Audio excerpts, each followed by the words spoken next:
Assalamualaikum warahmatullahi wabarakatuh. Perkenalkan, nama saya Virgilius Leorena, mahasiswa Fakultas FKIP, Program Studi PPKN. Di sini, pada video ini saya akan memaparkan jawaban UTS pada mata kuliah Pancasila Yuridis yang diampu oleh Bapak Dr. Heru Nurdiansyah, SPD, MPD. Pertanyaannya, apakah kedudukan Pancasila sebagai stand fundamental benar-benar operasional dalam sistem hukum Indonesia atau hanya berhenti sebagai konsep normatif?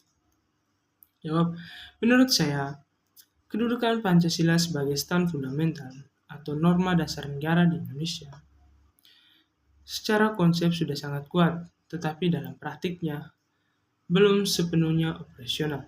Artinya, Pancasila masih sering berhenti sebagai normatif, belum selalu menjadi dasar nyata dalam penegakan hukum.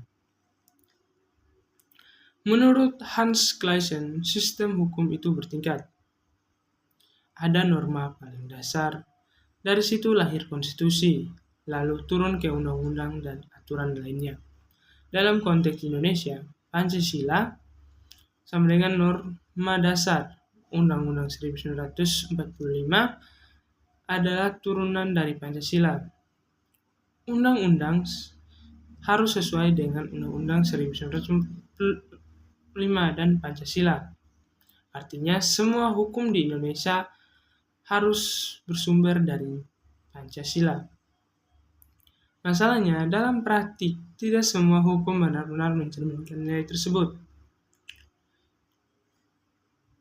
Implikasi Pancasila dalam pembentukan peraturan. Secara yuridis, Pancasila menjadi sumber dari segala sumber hukum dan dasar dari pembuatan undang-undang. Seharusnya, hukum harus adil sesuai dengan sila kelima, menghargai hak sesuai dengan sila kedua, dan menjaga persatuan sesuai dengan sila ketiga. Contoh masalahnya, masih ada aturan yang tumpang tindih. Kadang hukum lebih berpihak pada kepentingan tertentu, bukan rakyat. Ini menunjukkan Pancasila belum sepenuhnya dijadikan pedoman nyata dalam legislasi. Negara hukum Pancasila dalam praktis pasca reformasi. Setelah reformasi, Indonesia menegaskan diri sebagai negara hukum. Ada pemisahan kekuasaan, ada lembaga pengawas seperti Mahkamah Konstitusi, ada perlindungan HAM.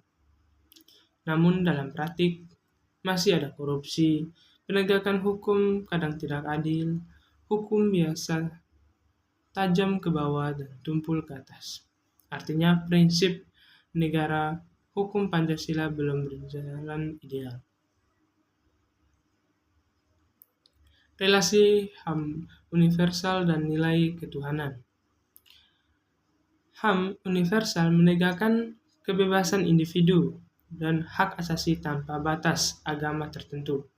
Sedangkan Pancasila menegakkan ketuhanan yang Maha Esa dan kebebasan tetap harus berlandaskan moral dan nilai agama. Contohnya, kebebasan berpendapat versus norma agama, gaya hidup individu versus nilai sosial masyarakat. Pancasila berusaha menyeimbangkan HAM dan nilai norma, bukan memilih salah satu. Peran Mahkamah Konstitusi. Mahkamah Konstitusi berperan menguji undang-undang terhadap Undang-Undang 1945. Menjaga agar hukum tetap sesuai dengan konstitusi dan nilai Pancasila. Contoh, membatalkan undang-undang yang dianggap tidak adil dan menjadi penjaga kons. Namun, putusan MK kadang diperdebatkan. Implementasi putusan tidak sesuai dengan maksimal. Jadi, peran MK penting tapi belum memenuhi efektif. Menurut saya, masalah utama penegakan hukum di Indonesia pada norma, pada institusi dan budaya hukum. Bukan kelemahan norma, Pancasila dan Undang-Undang 1945 sudah sangat baik. Nilainya jelas, keadilan, kemanusiaan, demokrasi. Kelemahan institusi, penegakan hukum belum sepenuhnya profesional, masih ada penyalahgunaan kekuasaan. Kelemahan budaya hukum yang paling dominan. Masyarakat kadang tidak taat hukum, praktik seperti suap masih terjadi. Nilai Pancasila belum dihayati dalam kehidupan sehari-hari. Contohnya, orang tahu korupsi salah, tetapi tetap dilakukan. Aturan ada, tetapi sering dilanggar. Pancasila sebagai stand fundamental sudah kuat secara teori dan konstitusi, tetapi dalam praktiknya masih sering menjadi norma simbolik.